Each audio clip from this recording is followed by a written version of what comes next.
जागतिक पातळीवरती दोन अतिशय विरुद्ध वाटाव्यात अशा घटना नुकत्याच आपल्यासमोर आल्या. पहिली घटना अर्थात सगळ्यांना माहिती आहे.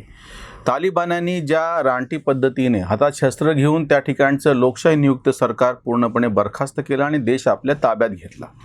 म्हणजे फ्रेंच राज्यक्रांतीनंतर 2-250 वर्षात जगभरामध्ये जी नवीन आधुनिक लोकशाही मूल्य रुजत होती, ह्या सगळ्याला छेद देत परत एकदा प्राचीन मध्ययुगीन कालखंडात जेव्हा शस्त्राच्या बळावरती लढाया जिंकल्या जायच्या, शारीरिक बळावरती अत्याचार केले जायचे आणि राज्य केले जायचे, तशाच पद्धतीने तालिबान्यांनी अफगाणिस्तान ताब्यात घेतलेला आहे आणि परत तो जुना कायदा, शरियाचा कायदा आम्ही कसा लागू करणार हे त्यांनी जाहीर केलेलं आहे. ह्याच्या नेमकं उलट त्याच वेळीस सोरटी सोमनाथ या परिसरामध्ये जागतिक ते आध्यात्मिक केंद्र कसं व्हावं, त्याच्यानंतर पर्यटकांना कशा सोयी व्हाव्यात, अशा 3-4 पद्धतीच्या मोठ्या योजना त्या ठिकाणी ज्या राबवण्यात येत आहेत त्याचं उद्घाटन मोदींनी केलं आणि त्या प्रसंगी एक भाषण केलं होतं की ज्यांनी तोडने वाली ताकदे, म्हणजे ज्यांनी वर्षानुवर्ष हजारो वर्ष ज्यांनी तोडफोड केली, शस्त्राच्या बळावरती आपला धर्म जिकडे तिकडे नेण्याचा प्रयत्न केला, प्रस्थापित करण्याचा प्रयत्न केला, त्यांची काय परिस्थिती आहे. फार थोड्या काळपर्यंत असं चालतं. ह्याच्या नेमकं उलट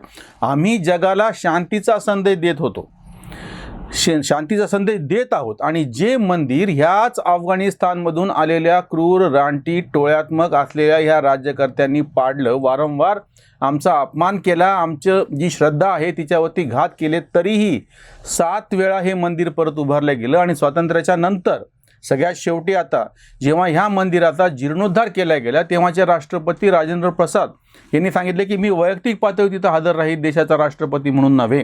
जवाहरलाल नेहरूंनी त्याला विरोध केलेला होता.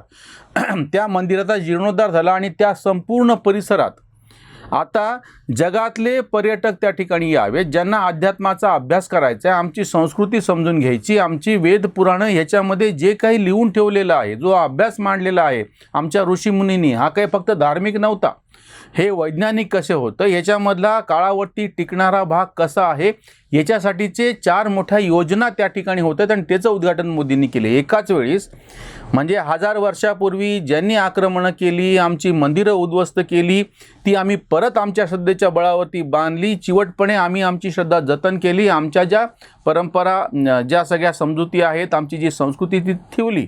आणि ह्याच्या नेमकं उलट ज्यांनी हे अतिक्रमण केलं होतं, आज त्यांच्याच ठिकाणी संपूर्णतः वाट लागलेली आहे. या तालिबानच्या प्रकरणातला सगळ्यात एक काय म्हणता येईल विरोधाभास असलेलं जे चित्र समोर आलेलं होतं, आज जे शरियाचं समर्थन करायला, आपण ह्या पूर्वीच्या व्हिडिओमध्ये पण त्याचा उल्लेख केलेला होता, ते सगळे आणि प्रत्यक्ष पुरुष जे शरियाचं समर्थन करतात, अफगाणी पुरुष, त्यांनासुद्धा आज अफगाणिस्तानमध्ये राहायचं नाही आहे. म्हणजे हा बघा कसं ढोंग आहे, हे विरोधाभास कसा आहे, कसं ढोंग आहे या लोकांचं, पुरोगाम्यांचं, जगभराच्या, भारतातल्याच नाही.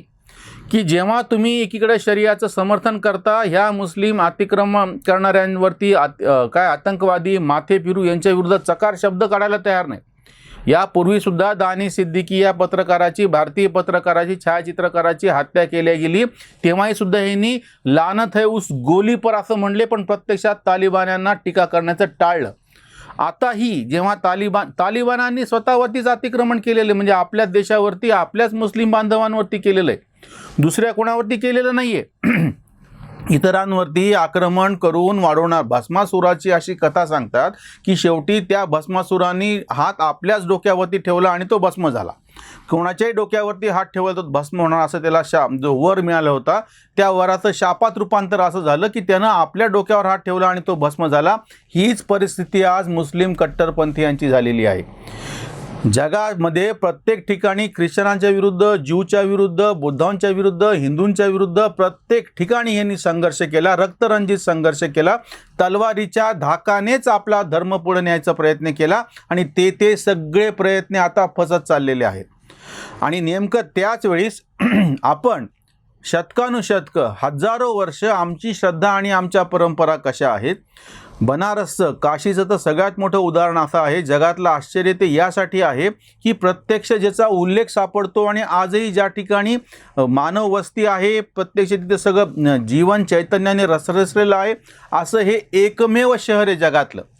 यापूर्वी ज्यांचे अवशेष सापडले त्या ठिकाणी आता काहीच नाही आहे, म्हणजे प्रत्यक्ष मनुष्यवस्ती नाही आहे, फक्त अवशेष सापडलेले तुम्हाला. पण बनारस, काशी ही एकच नगरी अशी आहे की 1000 वर्षापासून ह्या ठिकाणी वस्ती होती, परंपरा होत्या, देवदेवतांची देवळं होती, त्यांचा मध्ये पुन्हा पुन्हा जीर्णोद्धार झाला आणि आजही रसरशीतपणे तिथली संस्कृती जिवंत आहे.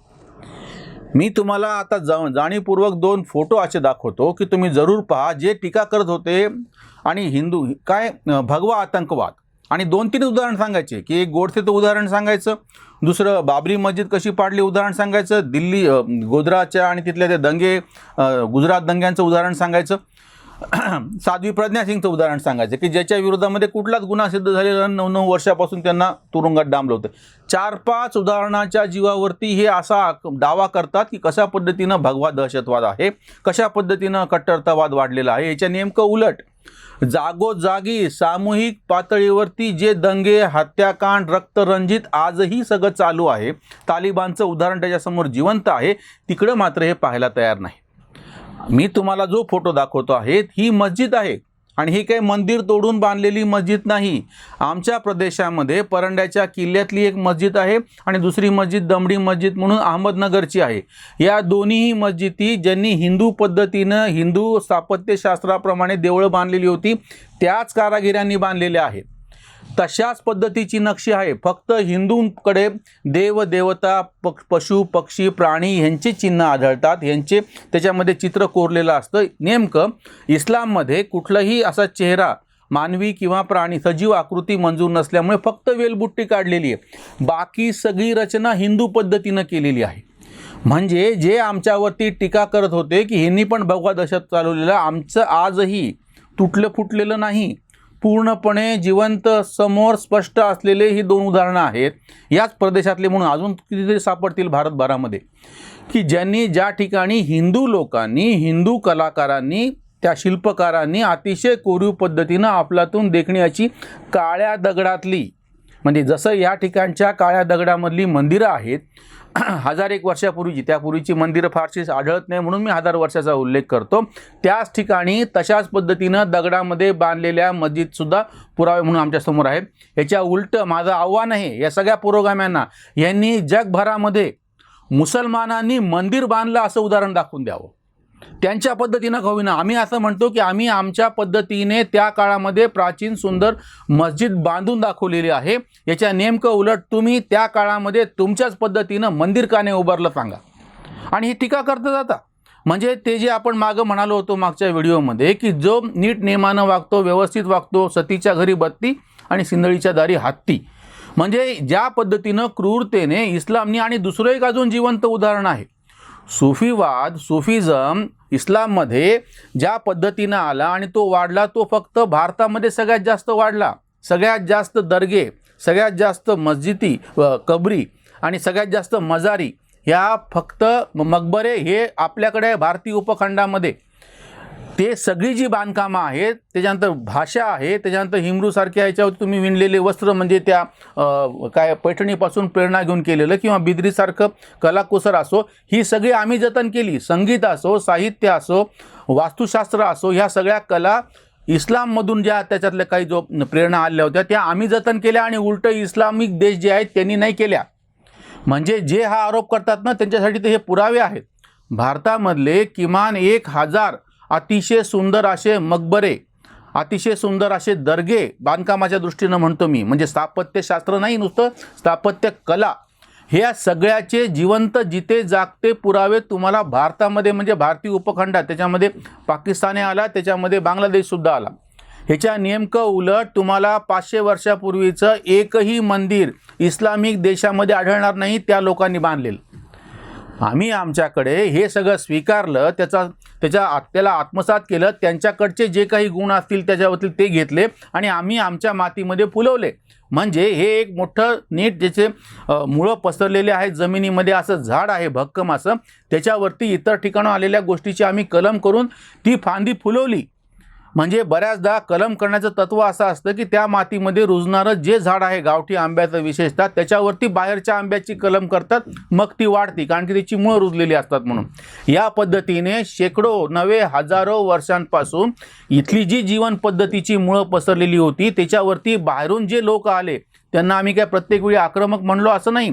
त्यांच्यामध्ये ज्या काही चांगल्या गोष्टी होत्या त्या आम्ही स्वीकारल्या, त्या आमच्याकडे त्याची कलम करून ते वाढ करून दाखवली आणि त्याला आज आलेली फळं ही आम्ही त्याचा पुरावा म्हणून सगळ्या जगासमोर ठेवतो आहोत. ह्याच्या उलट आमची म्हणून जी ज्या ठिकाणी संस्कृती होती, जशी बामियानाचे बुद्धमूर्ती याच हरामखोर तालिबान्यांनी पाडलेल्या आहेत, तेव्हा कोणीही पुरोगामी एका शब्दानं काही बोललेला नाही. याच तालिबान्यांनी ज्या पद्धतीनं क्रूरतेने त्या ठिकाणच्या सगळ्या ते जे अवशेष होते ते सगळे नष्ट केलेले आहेत, जे बौद्ध संस्कृतीचे अवशेष होते त्याच्याबद्दल हे बोललेले नाही आहेत.